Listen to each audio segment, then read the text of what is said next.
On this episode of the Contagious Influencers of America podcast, when you get me with this guy in a room, there's no telling where the conversation's going to go. Social media is so pervasive that everything that I say, social media says I'm stupid, old-fashioned, don't know what I'm talking about, this is a new era, and really we got to go with our feeling. Truth is irrelevant, feelings everything, and it's so tragic to see what's happening.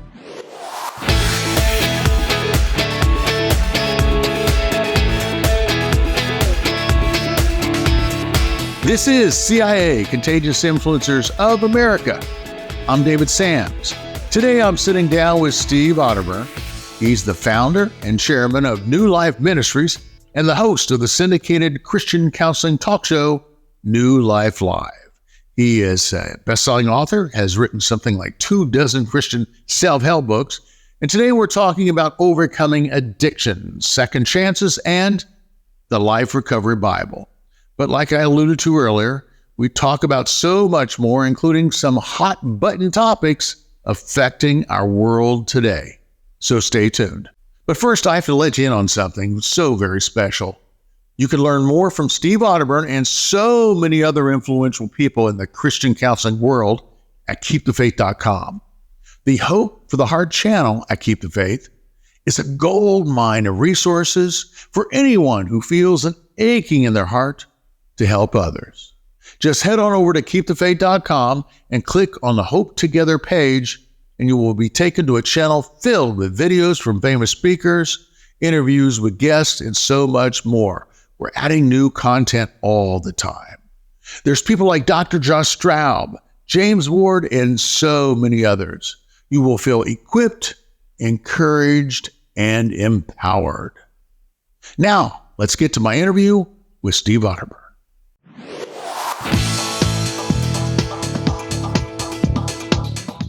My friend, good to see you again. Great to see you, David. Yeah. And I just have to, what are you holding there? Well, that's my Life Recovery Bible.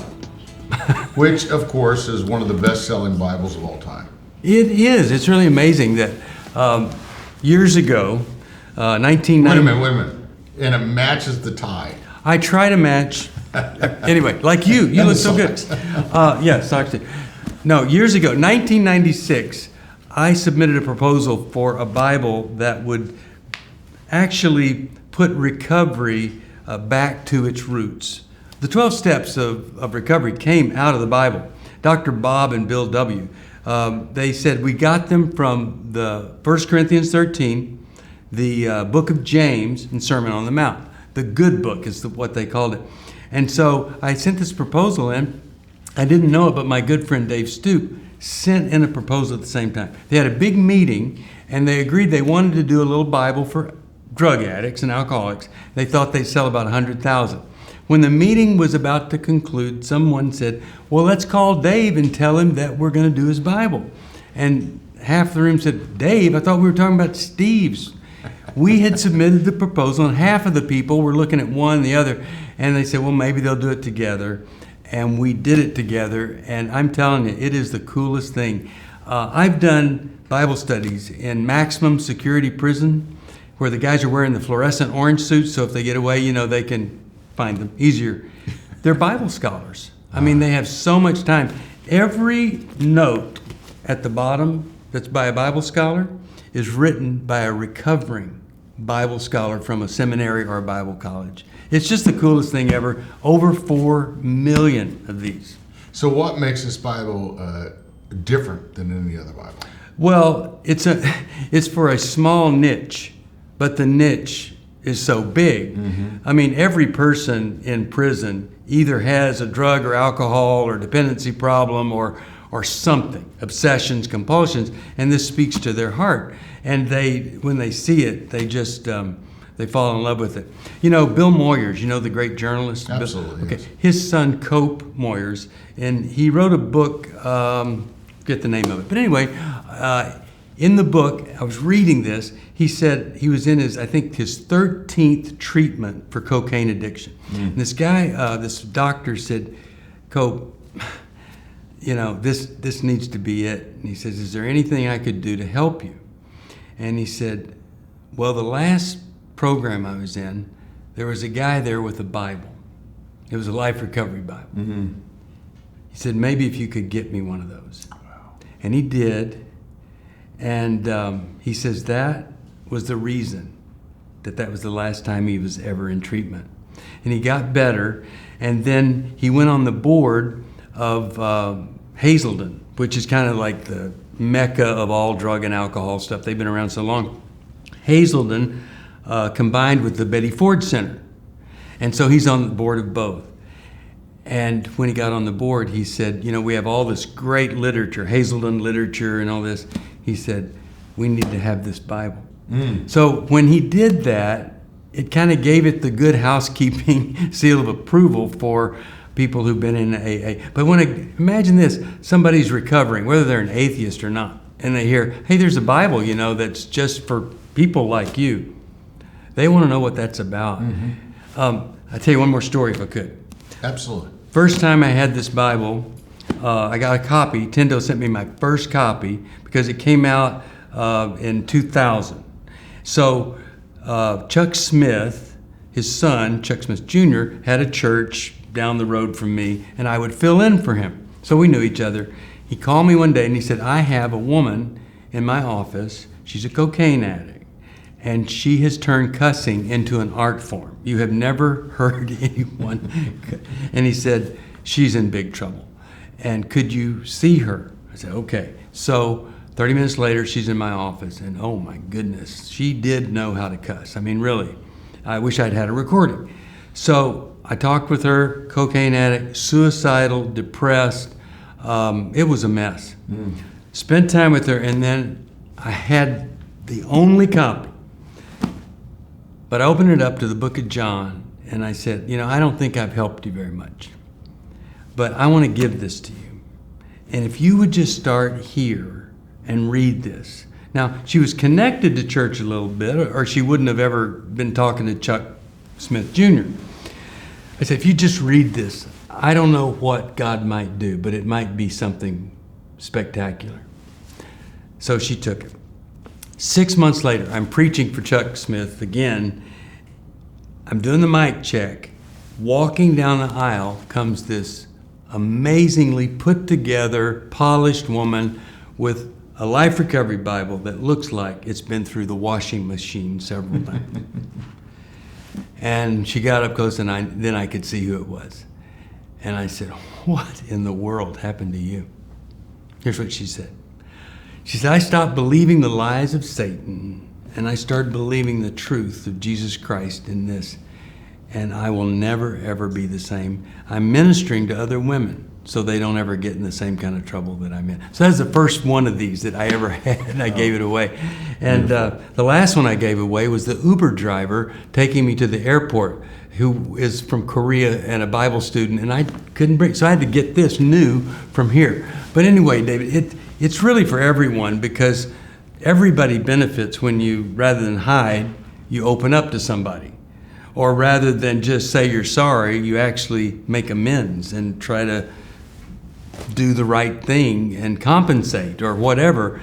And that's all out of Scripture.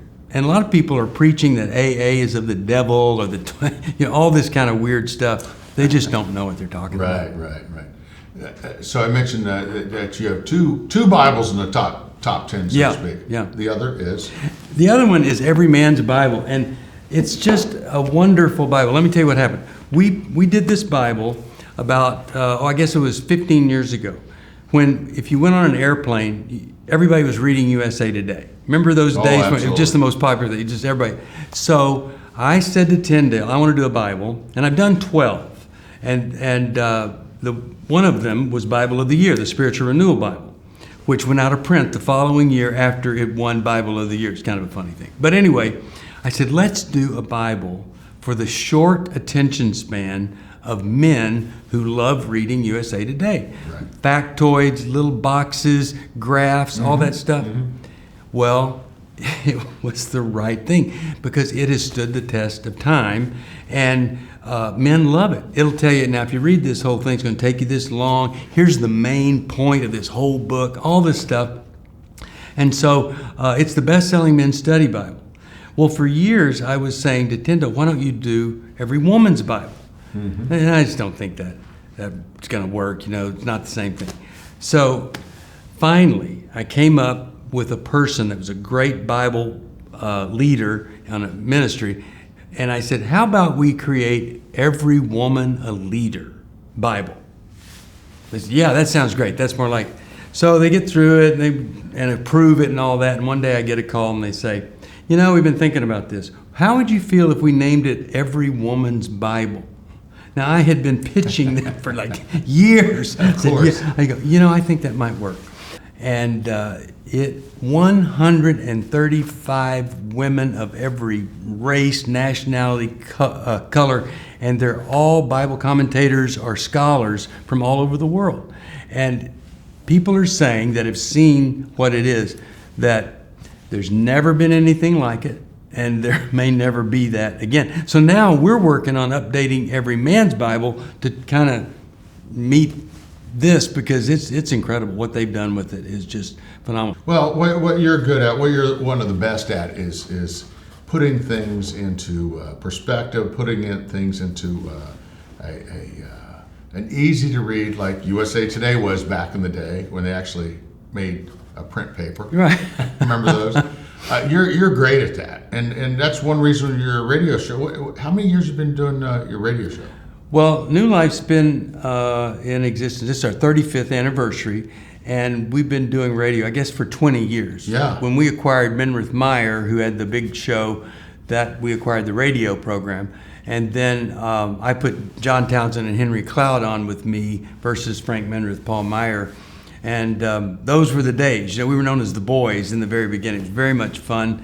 And we're still loving doing radio. Of course, we're on YouTube and the NRB network and all that. But I'm telling you, every day we're coming face to face with real life problems. So we're really in touch with what's going on out there. And there's such a shift over time of what's the main problem during these 5 years or these 5 years. Totally different. And, in the beginning, it was all about depression and anxiety. And then it really shifted to, like, we could have had a show called Porn Talk, because almost every caller was about pornography and stuff, which is still pervasive.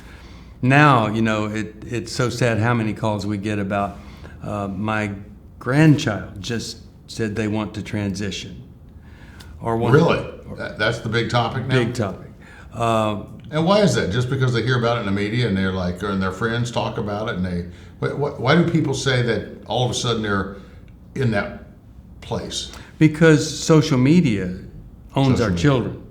And, I live in a state, Indiana, that's so conservative. When they do sex education, you're demanded by law to say that abstinence is the best way to avoid sexually transmitted diseases and pregnancy.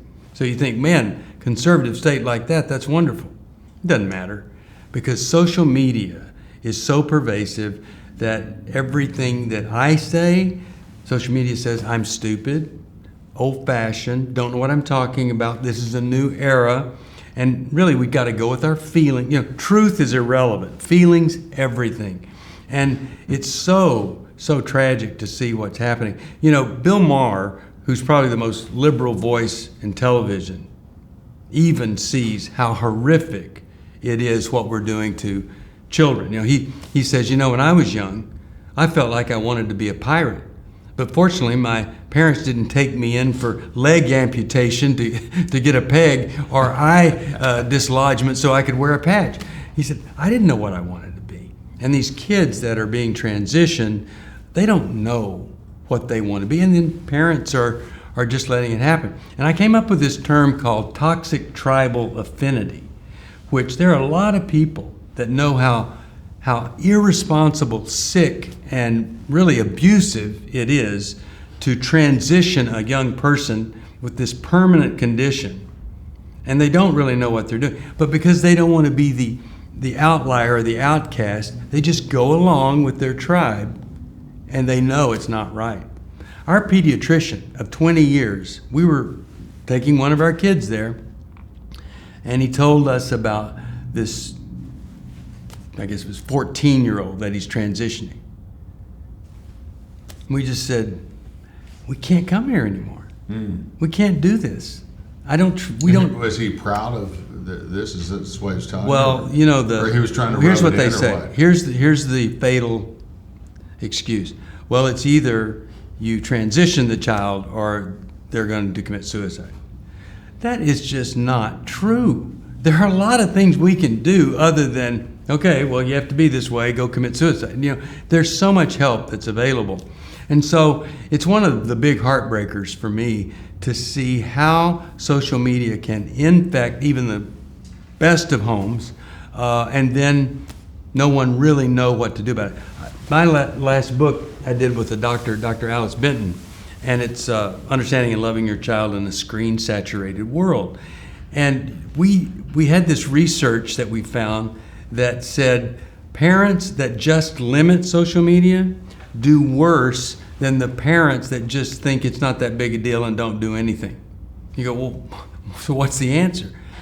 The answer is limit social media, but also engage in social media with your kids. Like, be the one that says, hey, I found this app that helps people with science projects, or if you're not very good at math, this brings you up to speed. Or find games that you can play. So it's both limiting and engagement. Because if you're a parent, like I've got a 14 and a 17-year-old, and if I don't engage in this thing that everybody's engaged in when they're not looking you in the eye, I'm essentially saying I am not part of your life. So we're excited that it's actually making a difference, that some people that were saying I'm not going to touch that are saying I need to pick that up, I need to understand it, and I need to be part of it, not away from it. But that's our big dilemma, social media and what it's done in the area of values for our kids. So what kind of pressure is this putting on Christian counseling? I mean, first of all, to keep up with all of this. Let's start with that. Yeah. And then second of all, to be confronted with this new realm, day in and day out. I mean, this is not something that This is not something you went to school for back in the day. No, right? there was no. I mean, You wouldn't. Depression was on the list, anxiety was on the list, but Right. all of a sudden we've got this. No, Dr. Dobson's book on how to raise boys or something. I don't think there's a chapter about this in there, and it's so it gives us an opportunity to find out what is true, and then communicate that in a way that can be helpful. And so one of the great voices out there is a guy named Preston Sprinkle. Many people are familiar with him. And he interviewed a woman who was in the midst of transitioning. And she was taking testosterone. And she's very smart. And she just kind of woke up. And she went over to the eating disorder blogs. And she could see that the eating disorder blogs were exactly like the people that she had been blogging with that wanted to be transitioned. That there's this thing about being the worst of the worst. My condition is so bad. People mistreat me so much. And it just kind of opened her eyes to the fact that she was being lured into something rather than that this was truly the reality of her life.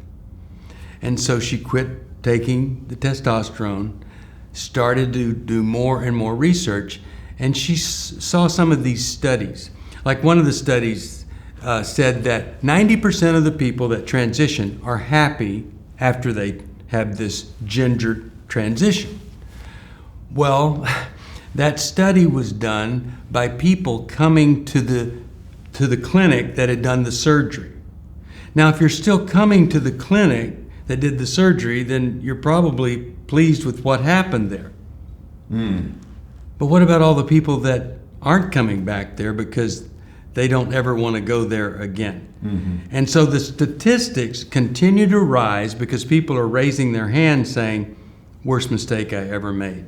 And I can't undo certain things, but I don't have to live like that. I mean, really, if you go online, if you went online 10 years ago, you wouldn't find much about people who transitioned and were dissatisfied. But there's a whole growing community trying to warn people, do not do this. It's just like, would you let your 12-year-old have a black tattoo put on the right side of their face? There are some that might, but I'm just telling you, that would be a foolish thing. And now people are kind of waking up going, well, in some states are saying that this is child abuse, child mutilation, and they're outlawing it. So I don't know how we got off on this, David, but every time we get together, it seems like we do talk about strange things. Let me ask you the $64,000 question. Ooh, I hope I win.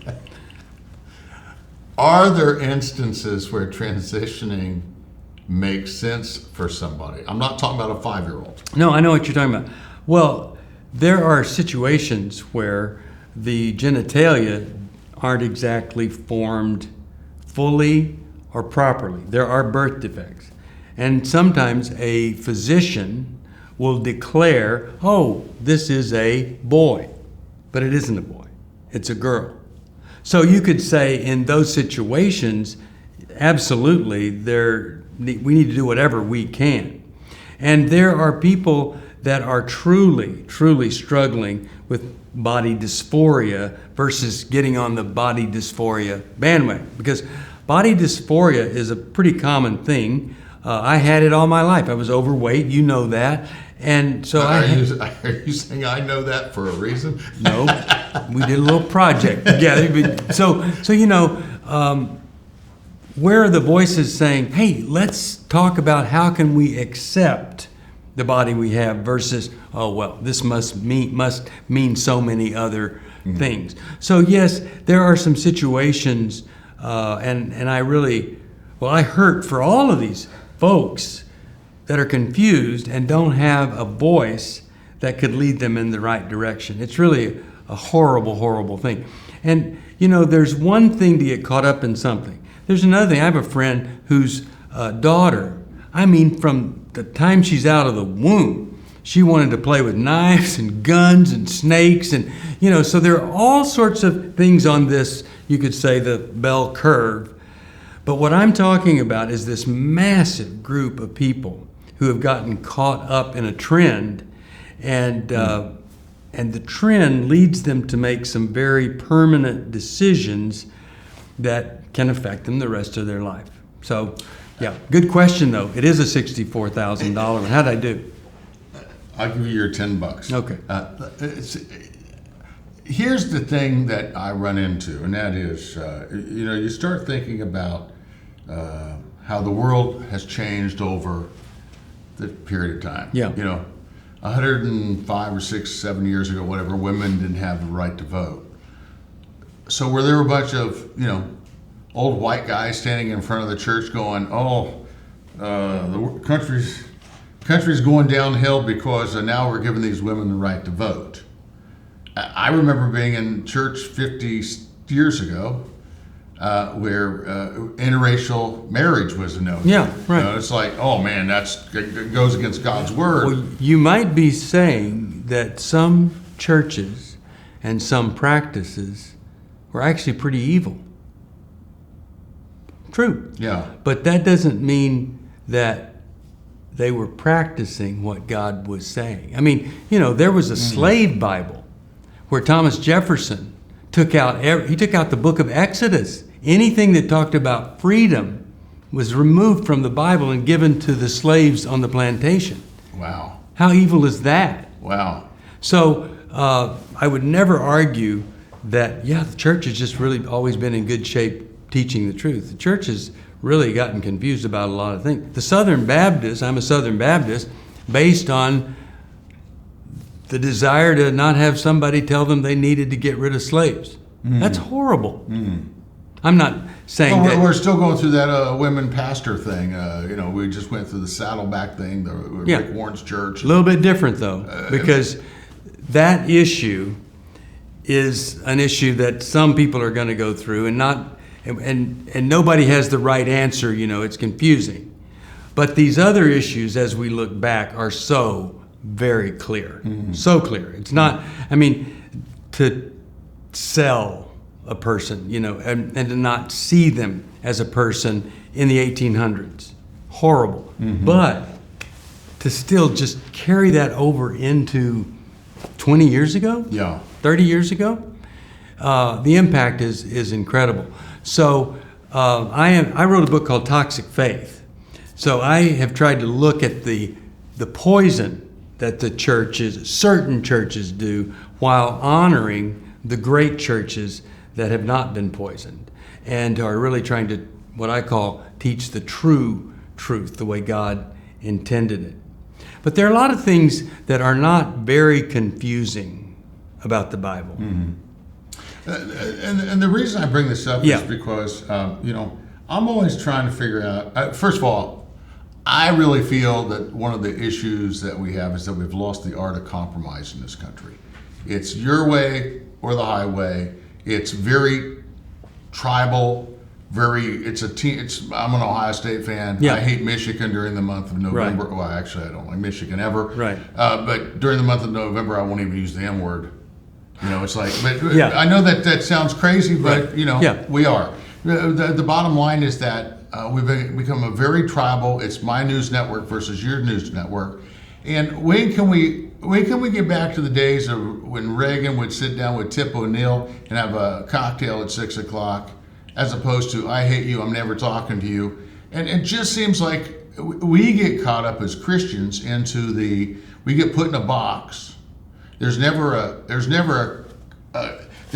conversation about any kind of compromise. Right? Well, there are certain things that we need to compromise, and there's certain things that we don't.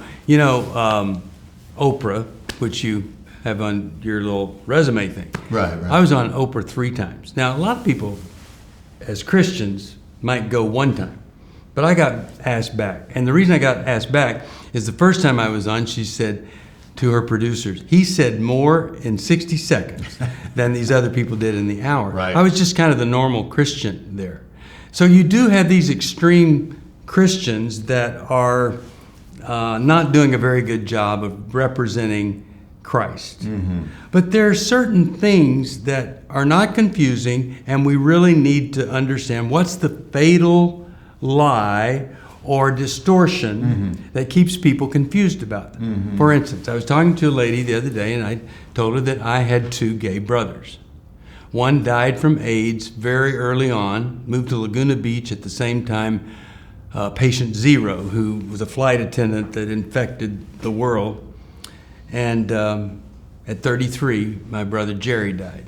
My older brother lives with the man. And so when I was telling her this, I think she thought that I might have some quite liberal views about things, and because I'm very close with my older brother, and I was with my middle brother. But that isn't true. And I said to her, one of the things that has confused so many people is this. Well, how can you argue with how God makes a person?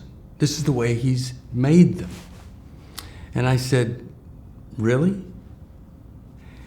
Does God make people a certain way and they're born the way He wanted them to be made? Or do we live in a fallen world where there's disease, there's deformity? When a spina bifida baby is born with their spine exposed, is that the way God wanted that baby to be born? Or could it be in a fallen world outside of the garden, tragedies like this happen? My friend in the 5th grade was a thalidomide baby. She had 2 little fingers sticking out of each shoulder because of that, because of the stupidity of people. Was that the way God made her? Do you think that, David? Do you think God made her that way? I don't think so. And I think God has an ideal of how He would like people to be born.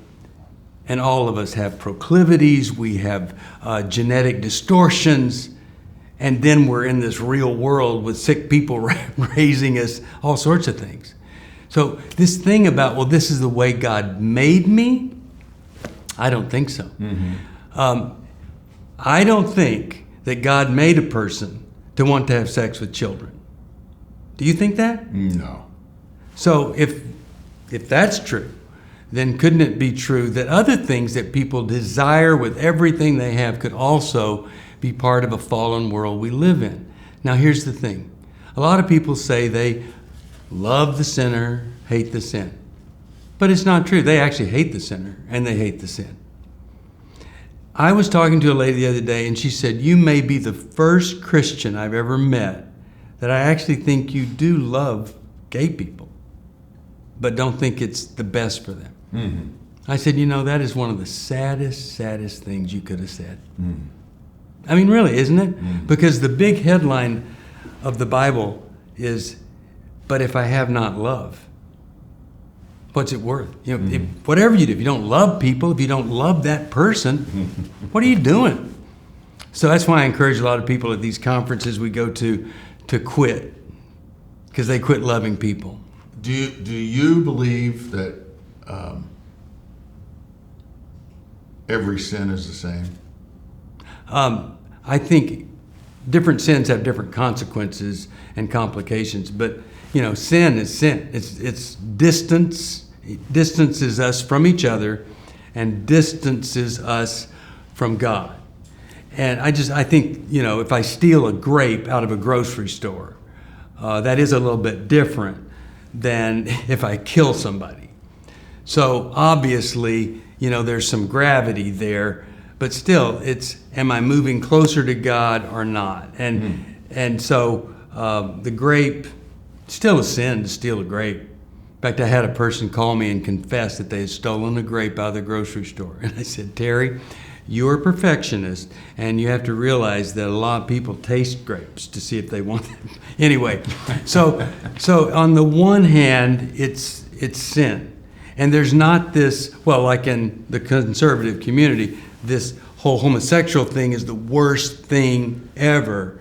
And I don't think that's true. Mm. I think the worst thing ever is to be a fake and a fraud and to be manipulating people in the name of God. I think that's pretty horrible.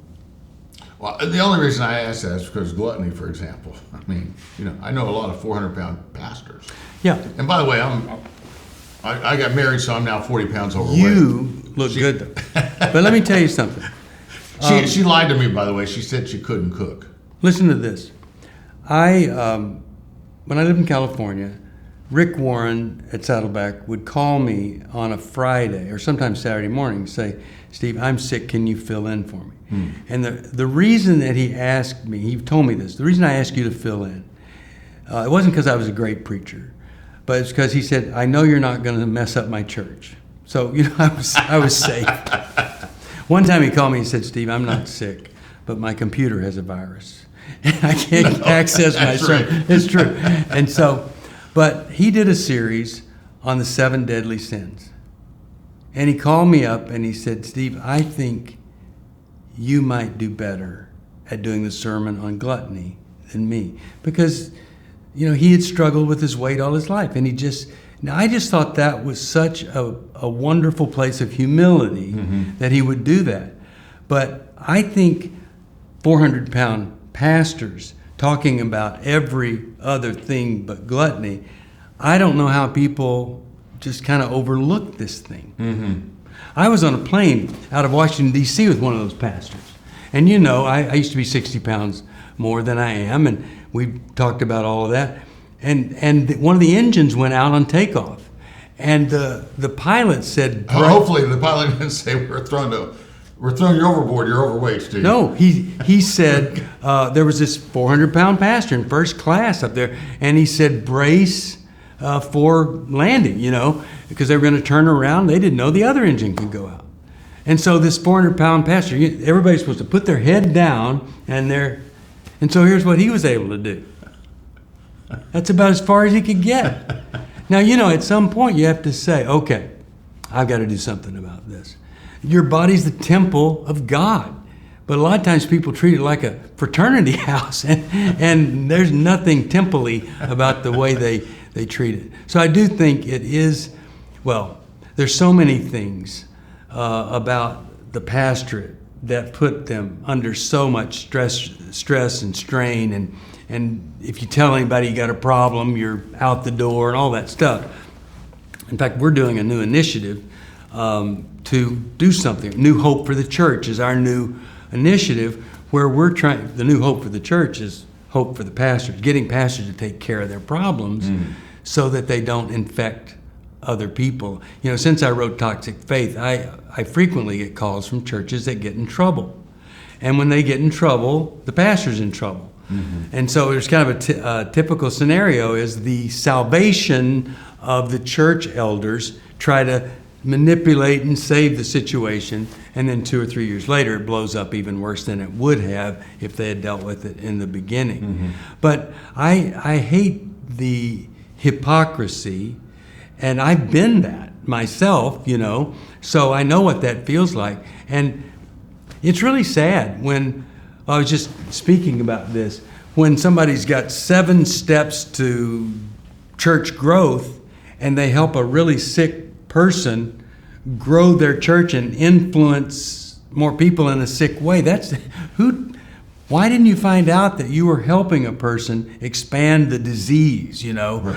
It would really be nice not to do that. Say, hey, look, I can't help you, okay? Go get some therapy and come back. Maybe we can grow your church after that. That would be a really good thing. But there are pastors that are getting help. We did an intimacy and marriage weekend last weekend, and we had 5 pastors and their wives who came to us and said, we're in trouble, help us. 10 years ago, I don't know that we would have had 5 pastors at one of our conferences being that open about things. So there's some hope.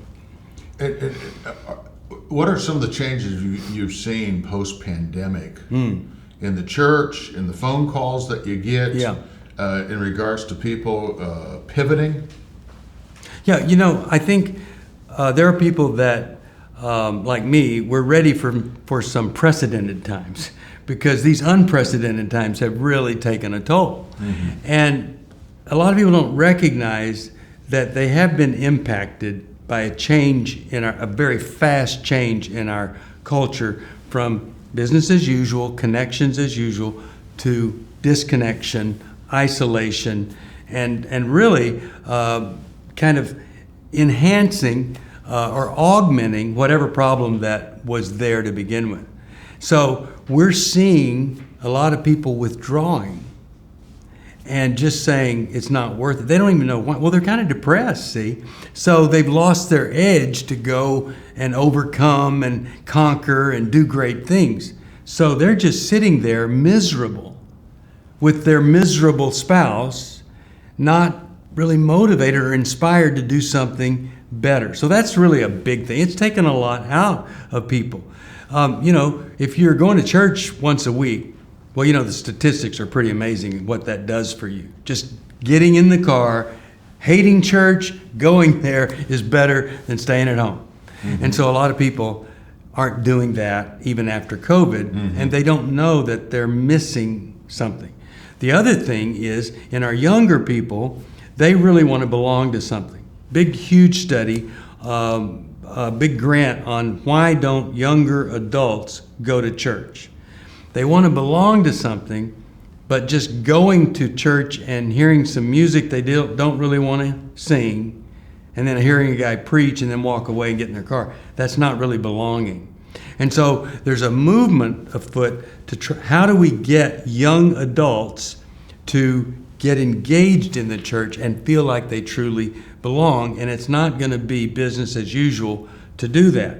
Because there's a group out of D.C., it's called Mary, M-A-R-Y, and they take secular research to prove a valid biblical point. And here's what their secular research came up with that they found, that the hope for America is people marrying young, having children, going to church, working hard. And church was a part of that because it was a place where there was value dissemination. There was some kind of character building element there, whereas there isn't any anywhere else in our society, unless you happen to find a good blog. So there's so much about society right now that goes against all that. We're getting married older or not marrying. Right. I mean, it's crazy. And not having kids. And not having kids. And not going to church. I mean, how do we bring it back to at least the center? Well, you have to talk to people that left.